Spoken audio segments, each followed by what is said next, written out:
Mwongeye kwirirwa bakunze ibiganiro tubagezaho, turabasuhuje cyane tubaha ikaze nanone muri iki kiganiro. Ubundi bimaze kuba ibintu bisanzwe kumva ko umuyobozi mu Rwanda, by'umwihariko yenda abayobozi bo mu nzego z'ibanze, ubwo no kuvuga aba gitifu, abayobozi b'imirenge, abayobozi b'itugari, kumva ko beguye cyangwa se begujwe ni imvugo imaze kumenyerwa cyane n'abaturage bo mu Rwanda, cyane cyane mu itangazamakuru.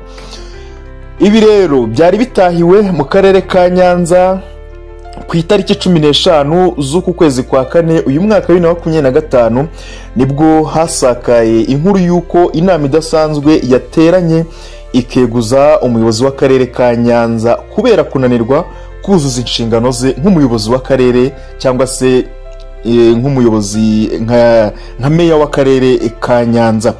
Iyi nama rero amakuru akavuga yuko iyi nama yateranye igitaraganya, n'ikimenyimenyi cyerekana ko inama koko yateranye igitaraganya nuko inama yabereye online. Akarere ka Nyanza kagahita kabishyira ku rubuga rwa X cyangwa se rwahoze rwitwa Twitter, kakandika ko inama idasanzwe yafashe umwanzuro wo guhagarika Meya Ntazinda Erasme mu nshingano zo kuyobora akarere kubera impamvu yo kutuzuza inshingano uko bikwiye. Ariko rero mbere yuko ibi biba byo kumweguza, hakaba hari hashize n'ubundi igihe uyu mugabo wari uyoboye akarere ka Nyanza muri manda ye ya kabiri yari amaze igihe gitoya ubwo batoraga chairman wa RPF Inkotanyi mu karere ka Nyanza. Uyu mugabo ntago yigeze atorerwa uwo mwanya. Ibi nabyo rero bikibazwaho, abantu bakabitindaho bakavuga se ko mu tundi turere ubundi uyu mwanya kenshi batajya birirwa banawutorera, ubundi ukimara gutorerwa kuba meya w'akarere rwose bihita biguha uburenganzira n'amahirwe menshi yo guhita unaba chairman wa RPF Inkotanyi muri ako karere. Ubundi ahenshi mu turere twinshi two mu Rwanda niko biba bimeze. Uyu mugabo rero ku ikubitiro ntiyatorerwa kuba chairman wa RPF mu karere ka Nyanza. Ibi ngibi abantu nabo ntago babitinzeho icyo gihe, ariko ubu ngubu nibwo abantu bari kugarukaho ase byaba ari skandale yatangiye kera wenda ikaza kubastinga ku munota wa nyuma, kwihangana byananiranye. Amakuru rero amwe avuga ko uwari umuyobozi w'akarere ka Nyanza nyine yagaragaye mu myitwarire idahwitse. Iri jambo ryakunze kugaragara cyane, kugarukaho cyane ko yagaragaye mu myitwarire idahwitse, akaba ari impamvu yatumye uyu mugabo yeguzwa igitaraganya, nta gutinda, nta no gutegereza mu gitondo ngo inama ibe imbona nkubona.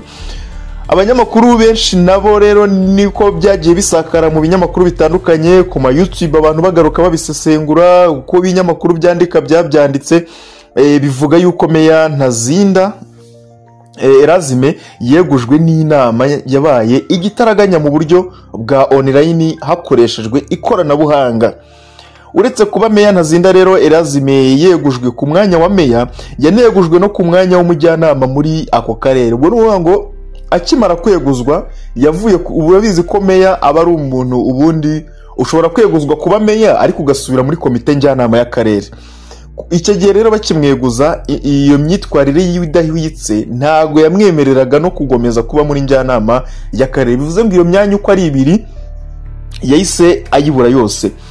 Ibi rero nkaho ubundi kweguzwa kwa meya ntago ari inkuru, iba ari inkuru ariko ikaba inkuru imara umunsi umwe, uwa kabiri ikabirarangiye. Ukuva ku itariki 15 kugeza kuri ino tariki y'uno munsi, inkuru y'uko meya wa Nyanza yegujwe na n'ubu iracyari inkuru. Ati guterera impamvu ikiri inkuru, akimara kweguzwa ku itariki yakurikiyeho ya 16, ubwo ni mu gitondo bukeye, RIB nayo ntiyatanzwe kuko RIB yahise imuta muri yombi iramufunga. Aya makuru rero umuvugizi wa RIB yaje kuyemerera ibitangazamakuru byose, buri kinyamakuru cyose cyashatse kumuvugisha yacyemereye yuko ku itariki hari ku munsi wa gatatu mu cyumweru hari ku munsi wa gatatu ku itariki ya 16 z'ukwezi kwa kane 2025 nibwo RIB yiyemereye yuko uyu mugabo yafashwe yataye muri yombi agafungwa. Ibi ngibi rero umuvugizi wa RIB ariwe Murangira, Dr Murangira Thierry, yabivuze mu magambo avuga ati nibyo koko Ntazinda Erasme arafunzwe bishingiye ku iperereza riri kumukorwaho. Nta byinshi twavuga kugeza ubu, twirinda ko byabangamira iperereza. Aregujwe, RIB nayo kugeza icyo gihe ntago abantu baramenya ngo uyu mugabo arazira iki. Uyu munsi kuri izi tariki z'uno munsi nibwo amakuru yagiye hanze avuga yuko mu bintu no mugabo Ntazinda Erasme azira harimo n'ubusambanyi cyangwa se inshoreke y'umukobwa ariwe uwo nguwo muri kubona kuri screen, umukobwa rwose w'igishongore w'inzobe. Nubwo amakuru ataravuga niba ari umukobwa cyangwa se niba ari umukobwa cyangwa niba ari n'umugore, ariko ikizwi cyo nuko ari inshoreke ya Meya Ntazinda Erasme. Bagiye bakunda kugaragara bari kumwe, urabona hano bari kumwe, bagiye kunamira inzirakarengane zazize jenoside yakorewe abatutsi. Bajyanye ku rwibutso, aramuherekeza avuga se uriya mugabo ko afite umugore ni gute ajya gushyira indabo kumva ari kumwe n'inshoreke? Ati ibyo nabyo bibi kibazo. Andi mafoto, urabona nk'ino foto igaragaza Ntazinda Erasme ari uyu mugore cyangwa se uyu mukobwa yicaye mu ntebe ya Meya, kandi atari Meya w'akarere. Avuga ni gute umuntu ajya kwicara mu birango by'akarere bya leta atabifitiye uburenganzira, atarabirahiriye, amategeko atabimwemerera. Iyo nayo ni imyitwarire, bikagaragaza ko rero uno mugabo ngo yari afite kururu n'ino nshoreke ye y'umukobwa yakunze kugenda igaragara mu itangazamakuru uyu munsi. Ibi rero bikaba byemeza yuko uyu mugabo rwose mu bintu afungiwe cyangwa se aregwa cyangwa se akekwaho harimo no gukoresha imbaraga ziwe mu nyungu ze bwite, arizo nyine zo kwigarurira cyangwa se kwikururira uriya mukobwa akamushyira mu bintu bya leta no mu kazi ka leta kandi atabifitiye uburenganzira. Ntazinda yatawe muri yombi nyuma y'icyemezo inama njyanama nyine y'akarere yari yamaze gufata yuko bagomba kumuhagarika, ariko nka RIB ntago yagombaga kureberera ngo imureke yidegembye kandi yumva nyine hari ibintu bya leta yangije. Niyo mpamvu rero yagombye guhita ashyirwa mu maboko y'ubutabera.